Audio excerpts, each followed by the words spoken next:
वित्त मंत्री निर्मला सीतारमण के बजट पेश करने के ठीक पहले अंतर्राष्ट्रीय मुद्रा कोष यानी IMF ने बड़ा धमाका कर दिया। उसका कहना है कि 2023 और 24 में भारत की इकोनॉमी दुनिया में रॉकेट के स्पीड से बढ़ेगी और अमेरिका से लेकर चीन तक कोई भी दूर दूर तक इसके पास नहीं टिकेगा। यही वजह है कि बजट सत्र की शुरुआत में पीएम मोदी ने कहा कि आज की वैश्विक परिस्थितियों में भारत के बजट की तरफ न केवल भारत बल्कि पूरा विश्व ध्यान से देख रहा है।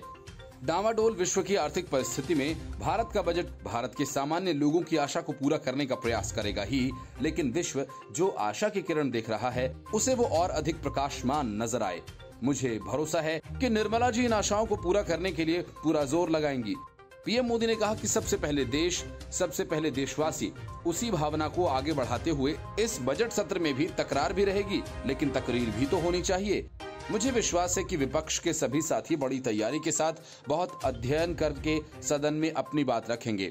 सदन देश की नीति निर्धारण में बहुत ही अच्छी तरह से चर्चा करके अमृत निकालेगा और देश का काम निकलेगा। IMF के मुताबिक भारतीय इकोनॉमी की ग्रोथ के 2023 में 6.1% रहने की संभावना है, जबकि 2024 में ये 6.8% रह सकती है और दूसरी ओर ग्लोबल इकोनॉमी में 2023 में गिरावट आने की आशंका है। 2022 में इसके 3.4% रहने का अनुमान था, जबकि 2023 में ये 2.9% रह सकती है।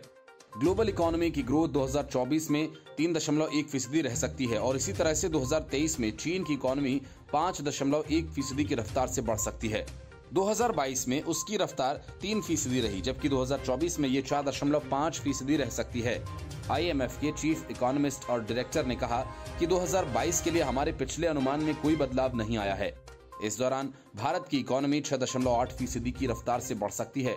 IMF के मुताबिक 2023 में अमेरिका की इकोनॉमी का ग्रोथ रेट 1.4% रह सकता है, जापान का ग्रोथ रेट 1.8%, ब्रिटेन का 0.6%, कनाडा का 1.5% और चाइना का 5.2% रहेगा।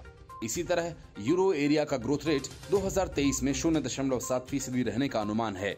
इस दौरान चीन की इकोनॉमी 5.1% की रफ्तार से बढ़ सकती है। 2022 में उसकी रफ्तार 3% रही थी, जबकि 2024 में ये 4.5% रह सकती है। 2022 की बात करें तो इस दौरान केवल सऊदी अरब की इकोनॉमी की रफ्तार ही भारत से अधिक रहने का अनुमान है। इस दौरान इस अरब देश की इकोनॉमी 8.7% की रफ्तार से बढ़ सकती है।